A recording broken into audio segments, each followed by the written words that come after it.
Shalom, salam berkat dari kami untuk pendengar sekalian.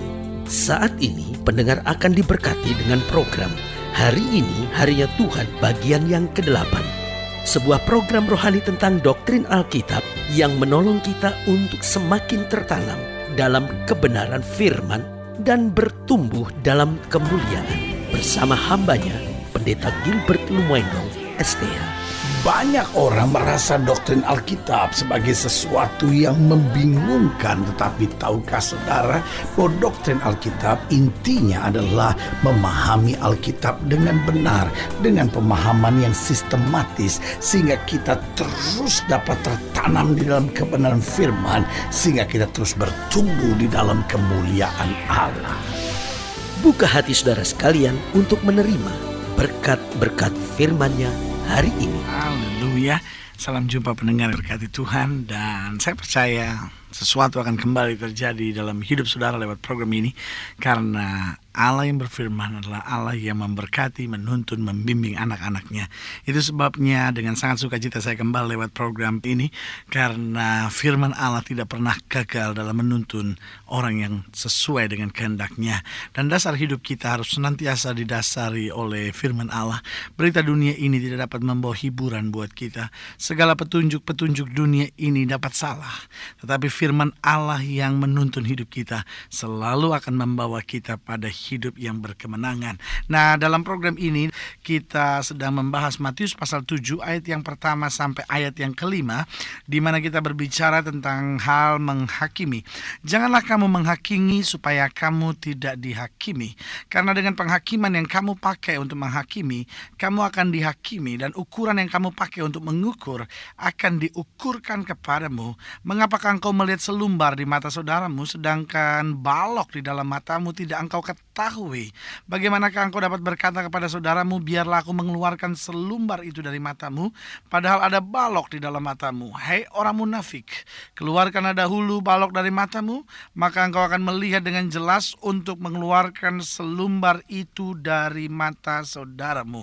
Nah, dalam program kita kali ini kita akan melihat apa yang Alkitab katakan, apa yang Alkitab ajarkan tentang hal menghakimi atau hal menyatakan kesalahan orang atau melihat kesalahan orang lain. Nah, kita terbiasa untuk selalu bisa melihat kesalahan orang lain. Taruhlah seseorang yang menurut sebagian orang dialah orang yang sempurna, maka jika kita mesti mencari kesalahannya selalu kita jumpai. Itu sebabnya ada banyak suami yang selalu berkata, tetapi istri saya banyak kekurangannya. Ada banyak istri yang berkata, tapi suami saya banyak sekali kekurangannya. Saya mau beritahu, temukan orang yang menurut saudara sempurna, lalu cobalah cari kesalahannya, cobalah cari kekurangannya. Pasti saudara akan menjumpainya. Mengapa? Karena kita selalu punya titik lemah untuk memandang orang lain. Kita selalu punya titik kesalahan orang lain yang dapat kita perhatikan. Nah, sekarang Alkitab dengan jelas berkata kepada kita, janganlah kamu menghakimi. Dari sini kita akan belajar beberapa perkara di dalam Alkitab tentang menghakimi. Yang pertama, menghakimi tidak boleh didasari untuk menjatuhkan orang lain. Nah, persoalannya ada banyak orang yang berkata, oke, kalau saya tidak boleh menghakimi orang lain, kalau saya tidak boleh menyatakan kesalahan orang lain, apakah itu berarti saya tidak boleh menasehati orang lain? Apakah itu berarti bahwa saya tidak boleh menegur suami saya? Apakah itu berarti saya tidak boleh menyatakan kesalahan dari istri saya? Apakah itu berarti apapun yang dibuat oleh suami saya pasti benar, apapun yang dibuat oleh istri saya pasti benar, apapun yang dibuat oleh anak-anak saya pasti benar? Bukan itu persoalannya. Tetapi yang Alkitab mau jelaskan buat kita, kita tidak boleh menghakimi orang lain dengan dasar untuk menjatuhkan orang lain.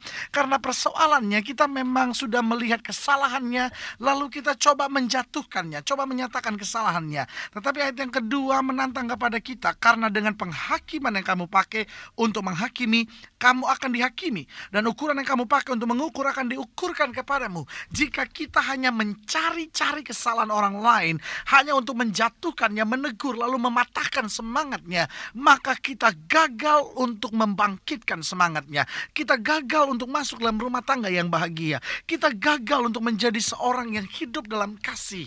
Itu sebabnya menghakimi jangan didasari untuk menjatuhkan orang lain. Hal yang kedua yang akan kita pelajari, sebelum melihat kesalahan orang lain, periksalah diri sendiri terlebih dahulu. Saya ulangi sekali lagi, sebelum melihat kesalahan orang lain, periksalah diri sendiri terlebih dahulu. Ingat bahwa banyak orang berbuat salah bukan karena ingin berbuat salah, tapi ada banyak orang berbuat salah karena tidak mampu berbuat yang baik. Ada banyak orang yang mudah adakan demonstrasi, ada banyak orang yang mudah untuk kecewa dan akhirnya berontak dengan keadaan. Dan kita terlalu menyatakan kesalahan orang lain sambil berkata, ya dia salah. Lalu kita mendiskreditkan orang yang salah ini. Yesus jelas berkata, aku datang untuk domba-domba yang hilang. Dengan lain kata, Yesus mau menjelaskan bahwa aku datang bukan untuk orang yang sempurna. Yesus datang justru untuk mencari dan menyelamatkan yang hilang. Mengapa? Karena sebelum melihat kesalahan orang lain, periksalah diri kita sendiri terlebih dahulu. Persoalan ada banyak orang ingin berbuat yang baik, tetapi tidak mampu berbuat yang baik. Karena itu jangan menghakimi dengan dasar untuk menjatuhkan, tetapi milikilah kasih. Tegurlah seseorang dengan kasih. Kenapa masalah rumah tangga saudara tidak terselesaikan? Kenapa semakin timbul kebencian dan saudara berkata, suami saya itu tidak mau dinasehati, istri saya tidak mau ditegur, anak-anak saya setiap kali ditegur itu selalu memberontak. Karena persoalannya seringkali motif hati kita menegur karena kita sudah sangat jengkel, karena kita sudah sangat benci, karena kita sudah sangat marah. Tetapi biarkan kasih Allah mengalir terlebih dahulu dalam hati kita. Lalu milikilah semangat, aku ingin merubah, aku ingin memperbaiki, aku ingin membiarkan suamiku hidup dalam kebahagiaan. Itu sebabnya dengan kasih mulai kita menyatakan kesalahan. Nah, sebelum melihat kesalahan orang, periksalah diri sendiri terlebih dahulu. Karena Alkitab jelas berkata pada ayat yang keempat, bagaimanakah engkau dapat berkata kepada saudaramu, biarlah aku mengeluarkan selumbar itu dari matamu, padahal ada balok di dalam matamu. Kalau dasarnya di dalam diri kita masih terlalu banyak beban yang kita simpan, masih ada terlalu banyak hal yang tidak benar yang kita simpan, maka saudaraku, mata yang salah akan memandang segala sesuatu salah. Kadangkala bukan orangnya yang salah, kadangkala cara memandang kita yang perlu diperbaiki. Ada orang yang selalu bilang bahwa suami saya salah, anak-anak saya salah, semua orang mengecewakan saya. Kadangkala kita selalu berpikir sayalah yang paling baik. Kadangkala kita berpikir bahwa sayalah yang paling benar. Kita cenderung untuk berpikir bahwa orang yang paling benar, orang yang paling sempurna adalah saya. Sehingga setiap kali ada masalah itu karena suami saya, itu karena istri saya, itu karena anak-anak saya. Saudaraku, masalah saudara tidak bisa akan terselesaikan jika saudara selalu mencari kesalahan orang. Jika saudara ingin lihat kembali rumah tangga saudara bahagia, mulai periksa diri saudara terlebih dahulu. Alkitab jelas berkata, satu orang bertobat, seluruh isi rumah tangga diselamatkan. Apa artinya satu orang bertobat? Artinya satu orang mulai introspeksi diri, satu orang mulai menyadari kesalahannya, satu orang mulai berubah hidupnya, satu orang mulai merendahkan diri di hadapan Allah. Karena ingat, untuk sebuah perkelahian membutuhkan dua orang. Untuk sebuah perkelahian selalu membutuhkan dua orang. Jika satu saja mulai menyadari kesalahan, maka berhentilah perkelahian itu. Itu sebabnya sebelum melihat kesalahan orang, periksalah diri sendiri terlebih dahulu. Nah, hal yang ketiga dalam menghakimi kita pelajari, waktu seseorang menyatakan kesalahan, bantulah orang tersebut untuk keluar dari masalahnya. Kadangkala kita selalu menyatakan kesalahan dan mendiskreditkan seseorang. Tapi ayat kelima berkata, hai orang munafik, keluarkan dulu balok dari matamu, maka engkau akan melihat dengan jelas untuk mengeluarkan selumbar itu dari mata saudaramu. Lihat, waktu seseorang menyatakan kesalahan yang lain, bantulah orang tersebut untuk keluar dari masalahnya. Waktu Yesus menyatakan kesalahan murid-muridnya, hai kamu orang yang kurang percaya, mengapa kamu bimbang? Maka Yesus berdiri di buritan perahu dan berkata, diam, tenanglah. Yesus menegur kesalahan murid-muridnya, tapi sekaligus Yesus mencari jalan keluar. Yesus membantu murid-muridnya. Waktu Yesus menatap murid-murid dan berkata, kamu harus memberi mereka makan. Maka Yesus tidak membawa murid-muridnya pada kebingungan akan tanggung jawab yang sukar. Tetapi apa yang Yesus katakan, berapa roti yang ada padamu, cobalah periksa, bawalah kemari. Yesus bukan hanya menyatakan kesalahan, Yesus bukan hanya menegur, tapi di balik segalanya, Yesus memberikan jalan keluar sehingga mereka dapat keluar dari persoalannya. Suami, mulailah menyatakan kesalahan istrimu dan berilah dia jalan keluar. Hei istri, kalau engkau menyatakan sebuah kesalahan, mulailah beritahukan jalan keluarnya dan bantulah bersama. Jangan hanya dengan kalimat-kalimat negatif sambil berkata kamu memang dasar suami pemalas, tetapi mulailah bantu dia dalam kelemahannya. Hei suami, bantulah istri saudara dalam kelemahannya. Hei orang tua, jangan hanya mendiskreditkan anak-anak saudara sambil berkata, oh anak muda sekarang memang gak bisa diatur, anak muda sekarang memang pemberontak, anak muda sekarang memang begini. Tetapi mulailah bantu masalahnya, karena persoalannya kadangkala anak-anakmu kehilangan pegangan, anak-anakmu kehilangan tempat untuk bercerita, anak-anakmu kehilangan tempat untuk berlari. Tetapi seseorang yang menyatakan kesalahan orang lain, maka orang tersebut ditantang untuk apa? Untuk membantu. Sehingga Alkitab berkata, supaya kamu dapat mengeluarkan selumbar itu dari mata saudaramu. Dunia ini banyak orang-orang yang pandai menghakimi, tapi dunia kehilangan orang-orang yang dapat membela yang salah. Dunia ini kehilangan orang-orang yang dapat membela yang tertekan. Dunia ini kehilangan orang-orang yang dapat memperbaiki yang salah, menghibur yang susah, dan memberi kekuatan bagi yang lemah. Untuk sekedar menghakimi orang yang salah itu mudah, tapi untuk memperbaiki yang salah, inilah tantangan bagi orang percaya. Yesus bukan hanya datang untuk menghakimi yang berdosa, tetapi Yesus datang untuk memperbaiki yang berdosa.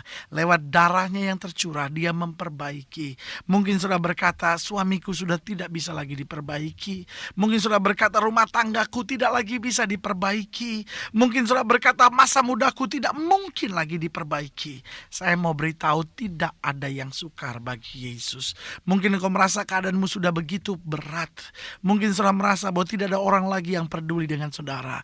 Mungkin saudara hari-hari ini coba lari dari kenyataan hidup saudara dan tidak tahu lagi apa yang harus saudara buat. Tetapi hari ini dalam kasih Kristus, kembali saya mau beritahu, tidak ada yang sukar bagi Yesus. Yesus siap bukan hanya menyatakan kesalahanmu, tetapi dia ingin membantu saudara keluar dan berkata, anakku, aku sekali-kali tidak pernah akan meninggalkan kamu.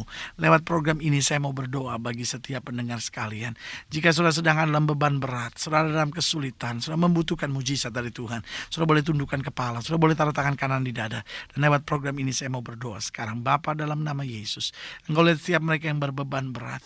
Engkau lihat setiap mereka yang sedang gelisah. Bapak, Engkau lihat setiap mereka yang hidup dalam kekecewaan, pemberontakan, kekerasan, kekasaran dalam hati mereka.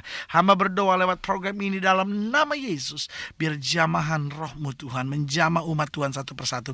Mereka yang sakit, mereka yang diambang kehancuran rumah tangga, mereka yang sedang gelisah, mereka yang sedang kecewa, mereka yang tidak memiliki kepastian dalam hidupnya. Hamba berdoa dalam nama Yesus, biarlah turun segala berkat, anugerah pertolongan Tuhan, sehingga mereka mulai dikuatkan dan mulai percaya bahwa Yesus adalah pertolongan yang sempurna bagi mereka. Dalam nama Yesus kami berdoa. Haleluya. Amin. Pendengar yang diberkati Tuhan, jangan engkau takut, jangan engkau khawatir, jangan putus asa. Apapun yang sedang terjadi, milikilah pengharapan di dalam Yesus. Karena orang yang berharap kepadanya tidak pernah dikecewakannya. Jangan menghakimi orang lain, sebab itu akan menghambat berkat, menghambat kasih di dalam rumah tangga. Jangan menghakimi orang lain, karena itu seringkali menghambat kasih dan menghambat berkat dalam pergaulan hidup saudara. Tetapi mulailah memberkati, mulailah menyatakan kasih. Maka dimanapun saudara berada, kasih Allah boleh mengalir lewat hidup saudara dan banyak orang diberkati. Sampai berjumpa pada program berikut. Jadikan hari ini harinya Tuhan. Haleluya. Harinya Tuhan. Haleluya. Harinya Tuhan.